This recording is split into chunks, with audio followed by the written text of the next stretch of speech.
Hey guys, and welcome back to my beading series. Today we're going to be talking about backing and what kind of hooks and posts to use and how to attach them. So as you can see, this one here has a fingernail post, which is just a post with a lever back that clips onto it, so you don't have to worry about using like a bow back or anything like that. So this is what it looks like before it's attached. As you can see, that just flips right open. And then we also have circular posts like this. Now the circular part of it can actually come in a lot of different shapes and sizes, but this is the size that I like to use.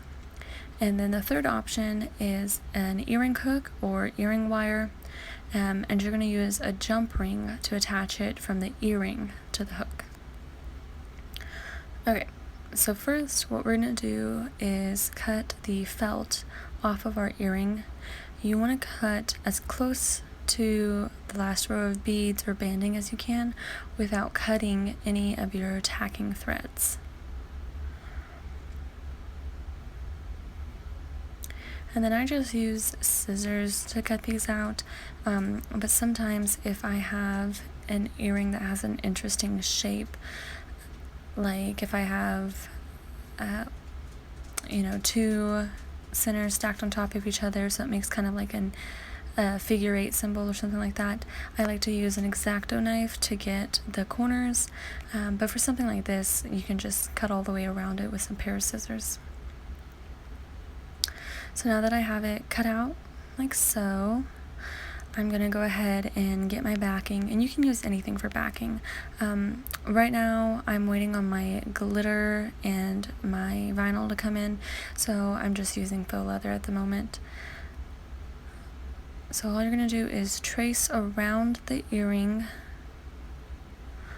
so that way you know approximately how big to cut your backing. Of course, your trace will always be bigger than your actual earring, so normally you can just cut all the way around the ink and then go back later and trim it up a little bit. It's okay if your backing is a little bit bigger than your earring, because when we do our edging, it'll kind of cinch that in and hide it a bit, but you don't want to go smaller than your earring, because then you'll be able to see the felt and your stitches, and it just won't look as nice. We're just going to cut out the whole outline and then hold it up to the earring and see how it matches up. And like I said, you can use any kind of backing. You can use hide, denim, vinyl, whatever you want. This backing I actually got off Amazon. There's like 10 pieces for, I want to say $13. So now that we have it cut out, as you can see, it is a little bit bigger than the earring, so I'm just going to go back and I'm just going to try to cut off all of the ink that's left on there, just so that way it fits a little bit better. And then once you have your backing cut out and all ready to go, then you can add either your hooks or your posts or however you're going to be attaching your earring.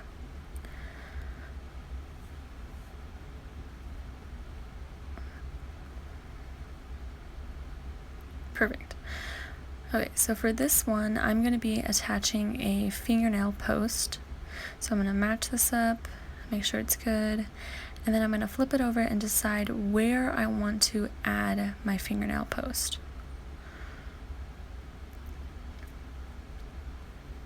Now, something to keep in mind with your posts is you don't want it to sit right in the middle, because then it's going to sit on your ear weird. So you kind of want your post towards the top more, not all the way up against the edge, but close to it. So I'm going to flip my backing backwards, so that way I can make markings on it. So I'm going to figure out where I want my post to be, and then I'm just going to take a pen, a marker, a pencil, whatever you want, and you're just going to make a little mark where you're going to be cutting it to push the lever through.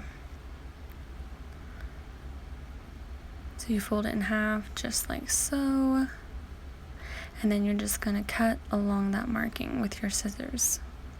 You don't want to cut it too big, because then it will wiggle around. You just want it big enough to push the clip part through and the hinges.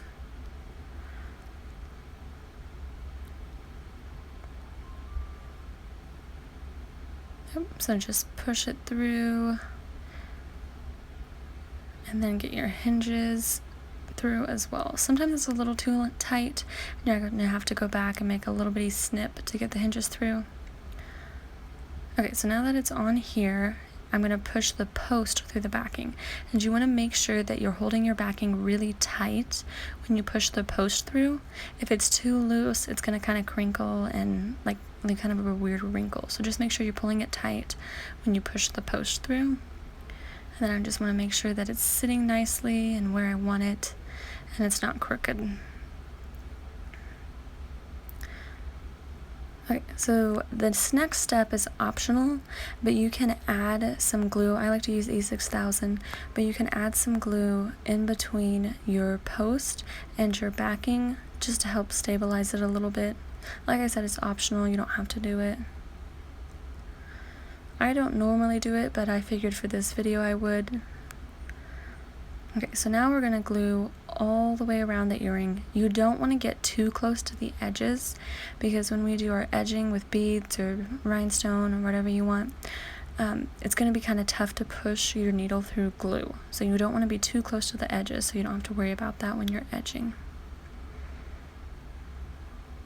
Okay, now I'm just going to make sure I have the top where I want it, so when I attach the backing with the post, it's sitting pretty close to where I need it. Of course you can move it around after you add it, but you just want to be kind of close to it because you don't want to have to turn the backing all the way around to make sure it sits right. So you see right there, I'm twisting it, making sure it lines up correctly, and then you want to smooth the backing down so that way you get the glue everywhere and it just sticks together really well. So as you can see, I'm just pushing and kind of rubbing gently so that way I spread the glue around and everything's sitting exactly where I want it.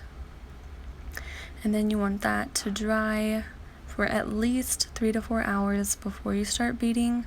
Ideally, you want it to dry for 24 hours because that's when the glue is finished. Okay, so for this earring here, I'm just going to be doing the circular post. It's a little bit quicker, so all you're going to do is figure out where you want it to sit. And same thing, you don't want it to be in the middle, but you don't want it to be on the edge either. So once I know where I want it to sit, I'm going to take a pen and make a little dot where I'm going to stab the post through.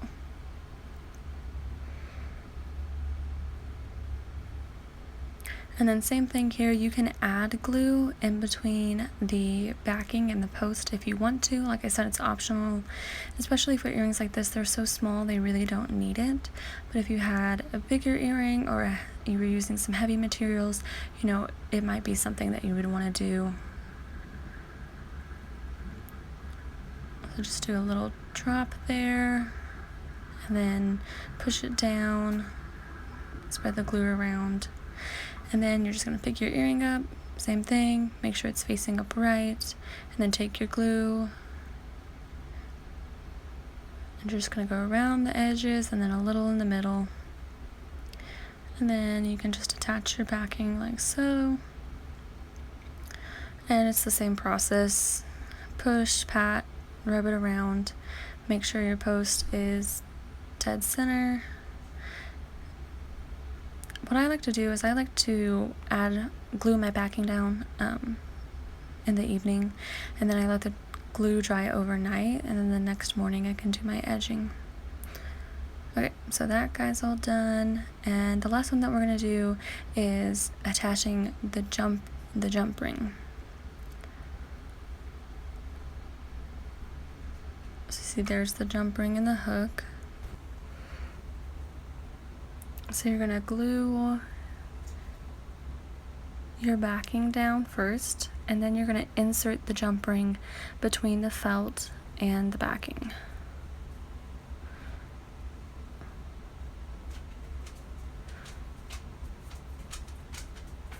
So same thing, trace, add a little bit in the middle. I got some on the tube. And then just pat your backing down, smooth it out. And then after we have it set up and attached the way that we want it to go, you're just going to take your jump ring and you're going to do a little line of glue, and then you'll just push it in between the layers.